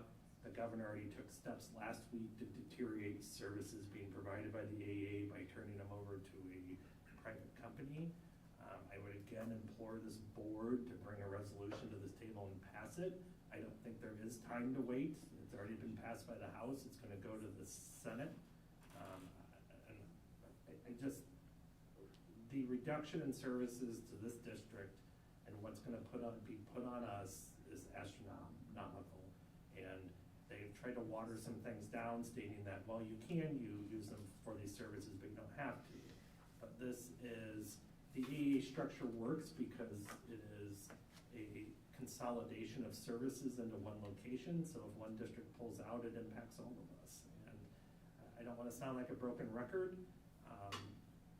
I have friends and I have associates that have students with needs, and they use the AEA, and I can't imagine where they'd be without that. I just don't, I don't understand this board can't come together to support these AEAs. I don't even know how the state can questionably try to deconstruct them. I find it unconscionable, to be honest with you. So I would just again implore this board to bring a motion forward to get these AEAs formally supported by all of us as a whole. So. I would second that. Yeah.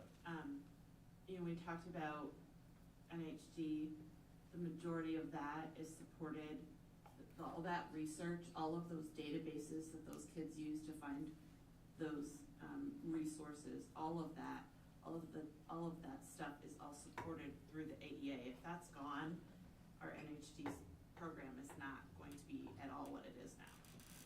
Just to purchase those databases that are available for our students, to have access to some of those things, we wouldn't be able to manage them.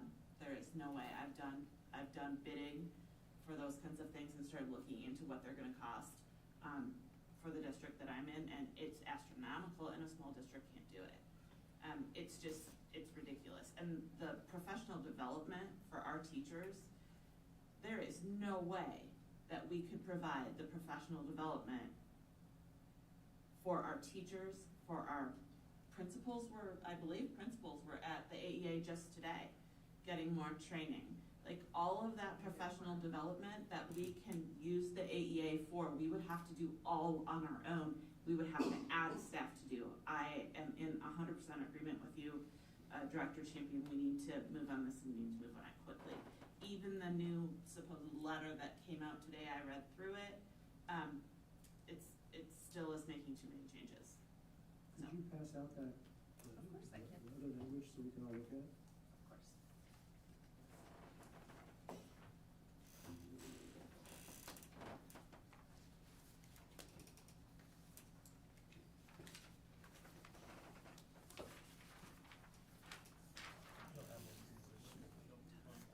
I know what it says. And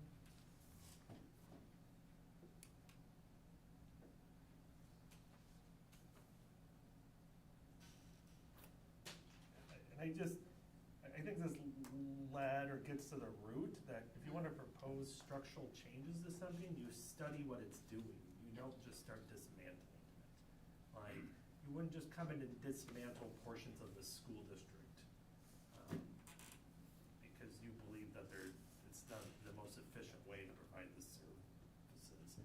Like, you just can't, I don't see this going on in other portions of the state government, well, with committees and boards they are, but like, you don't go into the Iowa Department of Public Safety and just begin dismantling core functions of it. The whole thing just really kind of blows my mind, to be honest with you. And there is a distinct possibility that if we were to bring this back on the 20th, it would be too late. Yes, that is 100% true. So I mean, I would just address some of the concern I have in regard to, I always ask the question, what's the intent, what's the objective, what are they trying to get after? And for me personally, I was spun up on the last version. I know that you mentioned there's a new version that came up through the House, and they're still working on the Senate version. So, I mean, me personally, I'd like to see and understand and talk to, get all the insight that I can possibly get from all perspectives as to what is the ultimate objective. Is it truly to try to dismantle these organizations, or is it to open the aperture for, more, I don't want to say control, or how we say that, at a district level? I know that information was presented. I'd like to, you'd mentioned they should do a study, or they should understand what are the impacts, and I'm curious, is there information as to what's driving where it's at today, and where, again, what's the why and what's the objective? And to understand that versus, you know, is the intent to just dismantle these places, or is it to offer opportunities? Again, some feedback I've gotten at the Senate level was that there is a lot of districts that have stated they could get these services at a cheaper amount than they're currently getting right now, or they could specify. I'm interested in understanding how that works and what that would look like. So if you look at the history of what the governor has said is the basis for this change, it was based on NAEP testing. NAEP testing, I don't know if you know what NAEP testing is. NAEP testing tests a random group of students in the 8th grade. And is there another grade level as well? Yeah, there's 4th and 8th. 4th and 8th grade. And according to 1 year, not the most recent year, the special education students didn't show the same progress as other students. So then, when you have this, if you're looking at one data point, like when we look at all of our data, we look at it over time.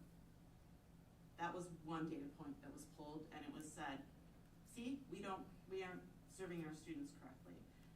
Without a study, without the data, they're not gonna give you the data because that's the number that they gave. They've already pulled and given some of the accountability to another company, correct? Yeah, Yes. I mean, this would be detrimental to our school district. It would be detrimental to lose the AEAs. And I mean, we don't have time to go, you're not gonna get I don't think you're gonna get the answers that you want. I think you want, you know, oh, it was based on these 10 years of study or whatever, these 10 data points. That's not how this was been presented. And every time it's been questioned, it was, oh, this is the number, see, it doesn't work. It's that one number. I've done lots of research on this, and I don't think you're gonna get that information. I think that we really need to stand up for our students, because not supporting our AEAs is not standing up for our students. I mean, is it a definitive that this will dismantle the AEAs? Yes, it is definitive that this will dismantle the AEAs. But, They will take they will no longer be able to have land. They'll sell the land. They don't get the money to the land.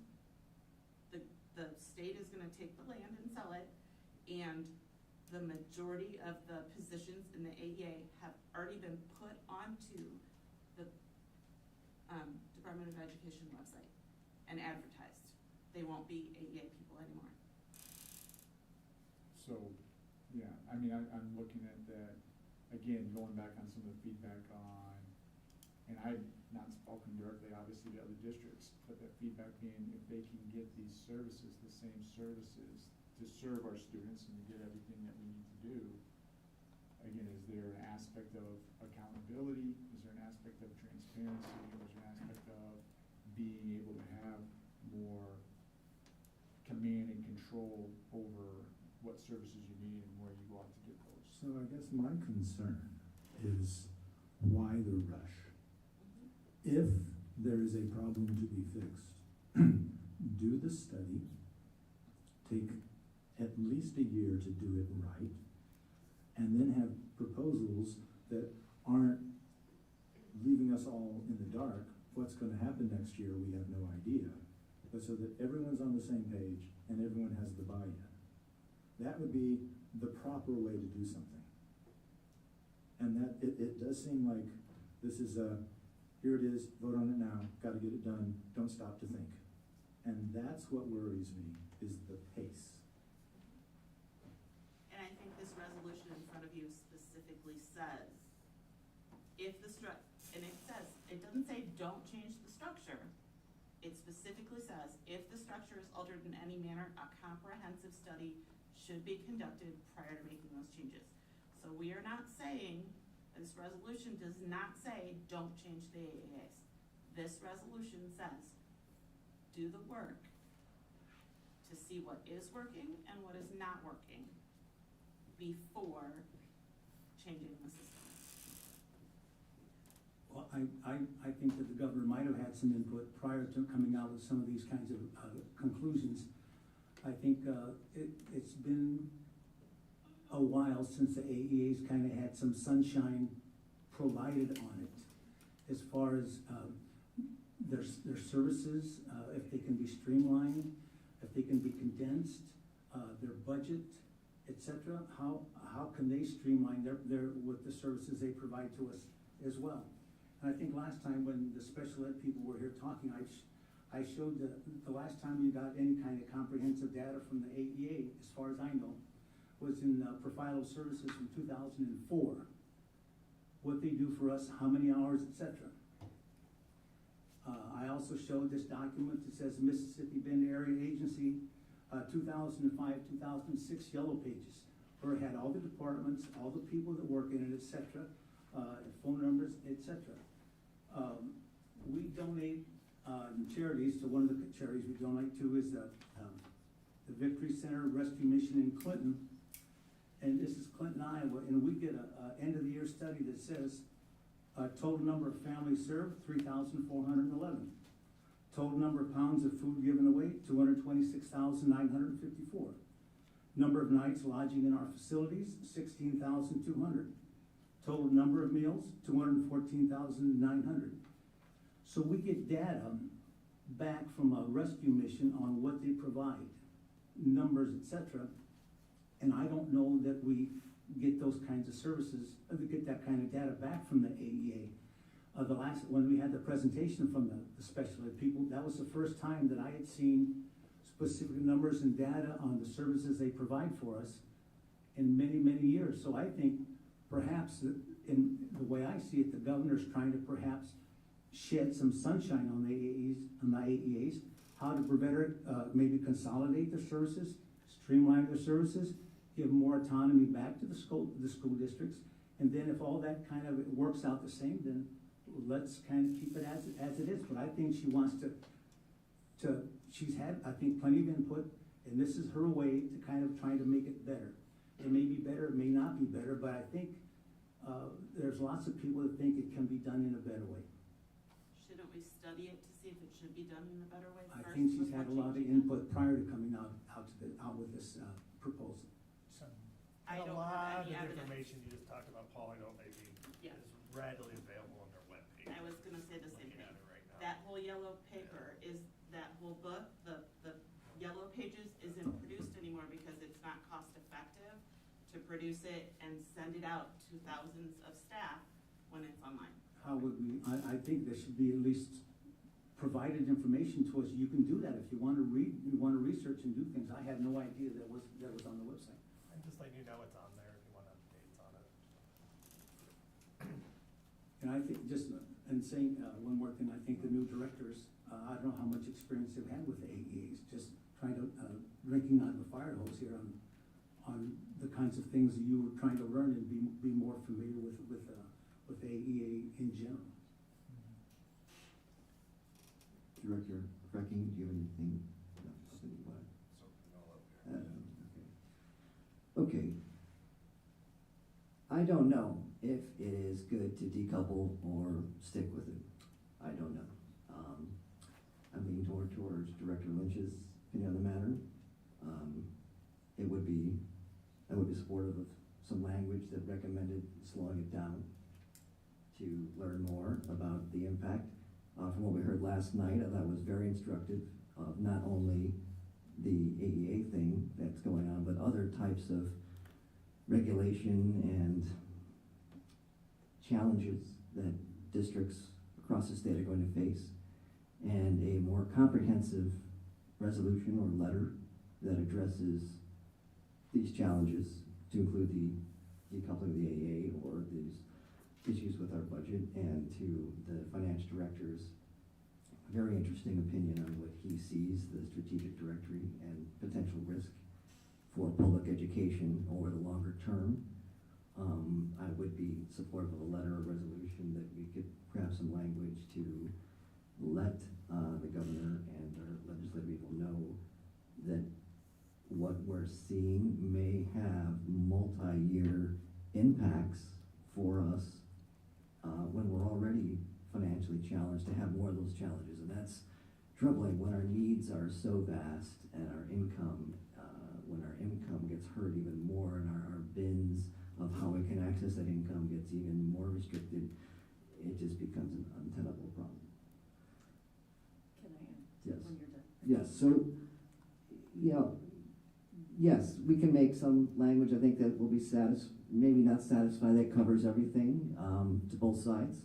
But, we do need, I think, especially coming out last night, let people, in power positions know our challenges, and to slow things down. And let's see, because when you're dealing with a machine that's as big as public education, again, use a Navy term, if you put the rudder over 1 degree, that has huge, if you look at 100 miles out and you've got a line, 1 degree is massive downrange, okay? We're way downrange. So 1 degree in Des Moines is 10 degrees for us. And so since we don't know, we should probably, it would be maybe instructive to put some legislation, say, let's try and understand more of what the downrange impact is, and slowing things down would be helpful for us. Yes. So, in my conversations with AEA staff, legislative staff, and staff across the country, across the state, I have not yet heard anyone indicate that change and maybe updating practices isn't necessary. What has been consistently resonated, even in conversations that I've had with legislators, and one of our own local ones, when I was in Des Moines at the Capitol in January and said, what is the likelihood or what would be a possibility about doing an in-depth study around the practices and what's needed and what are true costs, what would it be if you turned that back over to school districts. And a couple days later I was in another meeting and all of a sudden you start hearing study language come out. So I don't know how many of us across the state were indicating that, having been through something like that in previous experiences. But just to reframe, when they gave us that data the night the AEA staff were there, our projected revenue for special education dollars in 24-25, remember this is expected, projected revenue, 1.9 million or almost $2 million. But yet our expected costs, if we were not to be able to capitalize on that economy of scale with the AEAs, could be anywhere $2.7 million or higher. So you're already looking at $750,000 deficit, which there's very few school districts in our state or even in our country that do not run in a deficit model for special education, because your federal funding and your state funding have never been enough to close that gap, right? So it's just one frame. Having been in a place where you employed all of your special education staff, including your related services personnel, speech language pathologists, occupational therapists, and physical therapists are very difficult to staff. I've never been in a place where they can be wholly staffed with SLPs like our AEA does. When you have to contract out with a private agency, you are looking at close to 2 times the salary that we would have to pay for that individual to do the same job. It's not fair, it's not right. Having been a licensed speech language pathologist, I could have made double to 3 times what I made in the public sector, but I chose public education because I believe in it. So we actually have a family in the audience right now. Well, at the end of the meeting, I want to recognize the young man that's here, but I know that they too have benefited from services in the AEA, and one of their children is in our program and flourishing. And so we've heard a lot of stories, and I've had a lot of communication with families in our district and in our surrounding districts, talking about how important and invaluable the resources the AEA has provided them. And I know we have one of our own, they're not in our area, but one of our legislators in the state, I'm sure there's more, that he openly talks about, he is your chair of the House, talks about how his own children have benefited because they too require services. So I appreciate the conversation tonight. I don't know that I even know what the right answer is Does change need to be effectuated? Absolutely. But I think the adage, go slow to go fast, really resonates here. We're talking about children, and we're talking about children who have needs and very specific supports that they need. We as a system already do not have enough administrative support to support what's going on in our special education programs and our students' services programs. It is a lot to support our families and our students and our staff that are doing the job. If we had to take everything in, we would not just need one additional staff administrative team member. We would need, I don't know how many, but we would need more than one to adequately support and meet the intent of the law and our legal requirements for what's required. So I appreciate the conversation and I appreciate the consideration. As I've sat in the different arenas, I've always said, I think everything's perfect, but how do we, there's many industries and many things we do, even our own medical providers will not just, you walk in and they look at you and say, all right, now I'm gonna do a knee replacement, right? They engage in a process with you and run tests to really ascertain what is going on before they decide your course of treatment. And so I think we owe, I think as a state, grateful we're looking into it, please don't get me wrong, but there are a lot of pieces that we benefited. And I recognize that across the state, every AEA is different. How they approach their districts are different. The types and quality of personnel will vary just as they do from district to district. But I think if we're committed to serving students in the public sector, how can we do so to effectuate the right change, but do it in a very thoughtful, intentional, and methodical way? So those are my two pieces. So I have a proposal that I would be supportive of, not so much a resolution, but sending a letter to the governor, to the chairman of the Senate, to the House Speaker, talking about the degree of change, and getting some input from the finance director on some things we learned last night, that the rapid degree of change is causing us some challenges downrange. And please have more careful deliberations going forward. Ask us for input on these matters, and we'll give it to you. And we can turn that up in a letter. I'll sign on behalf of the board. We can probably turn that around in probably a week and get it out. And I send it to all you guys in advance. You can look it over. We could probably have a resolution that says we're going to send a letter that addresses some of these concerns. Would that be satisfactory? I think that's a reasonable compromise. Yes, I would be. I'm sorry, I should talk Yeah. about this. I would say that's a very good compromise. Yeah. I appreciate that compromise. Yeah, particularly, I want to include more than just the AEA. I want to include more of these things that the finance director said last night as well. That's going to have years of impact when we're trying to find revenue. We need so much, and we have to have some creative solutions, and we're getting hemmed in more. So I want to address that in a letter as well to our people in charge. So do we want to work on what maybe just one sentence, what that would look like? Or? I don't mean to put you on the spot, but it sounds like you've got the best idea how to draft it. Yes. In my experience is letter drafting does not work well in committee. Okay. No, I'm not saying a letter. I'm saying one sentence that we'll have a resolution that we're sending a letter to our people in Des Moines. I would avoid consensus tonight, but I think if you have that as long as it appears on the agenda, I think that alleviates any concern about it not being public or whatever. Okay. Do you see what I'm stepping in for, just an open Okay. issue? So I think what I'm hearing is we'll draft a letter. We can send it up in advance of the next board meeting, but at the next board meeting, we can have that as part of our agenda, so people can see. I'm comfortable with that. All right, and we'll hang it in our docs on the board website, and we can see it for the next couple of years what our letter was. So the best practice and most conservative probably would be to make a motion tonight that a letter will be drafted to be sent to your state legislators. I can't talk tonight, just like we started off with the speaking part. as well as to our governor.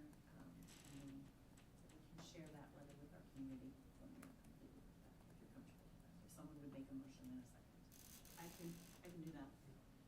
I'd like to make a motion that, President Larkin draft a letter, outlining our concerns about some of the legislation to our legislators and the governor. I will second that. Okay, roll call. Director McGivern. Yes. Director Smithson. Yes. Director Castro. Yes. Director Champion. Yes. Director Furky. Yes. Director Larkin. Yes. Director Lynch. Yes. Motion carried 7-0. All right, I just gave myself some more work. Can I just recognize an individual in our audience? Yes, please. Yes. So I believe we have Elliot tonight, if I remember Elliot's name, and I would imagine he is working on a badge this evening. Awesome. Mrs. Lukenbach, would you mind if Elliot shared with our board of directors the work he's doing and the badge he's earning tonight? And you should get a public speaking badge when you I step up know. here, so. I don't mean to put you on the spot, but I had the pleasure and privilege of meeting the Lukenbachs last year, and they have 2 children in our district, and Elliot, you have been sitting there. I didn't see you at first night. There were so many people in the audience, and it's hard sometimes for me to see who all's here when there's tall people in the front row. And so after our audience cleared out, you have just done a beautiful job of listening, and I see you and your mom, I'm assuming, in asking questions and engaging in the process tonight. So tell us a little bit about yourself, what you're working on, and maybe one of the takeaways that you have taken away from tonight. So, my name is Elliot Lukenbach, and I am a Boy Scout. I am working on the badge Citizenship in the Community. So, one of the requirements that I'm doing is I have to go to a meeting of some kind, whether it be a board meeting or a city meeting of sorts, and I have to address an issue, possibly, with the school district or city, and I have to describe the 2 major opinions for usually yes or no, and then I have to choose which one I think is good. You know, I remember this merit badge, and I can remember the meeting I had to go to get this one. So it's deja vu for me. So thank you for that. All over again. All over again, that's right. Well, did we give you an issue tonight, or do you need some more data? I'm good. Good. Thank you for coming to see us. Thank you.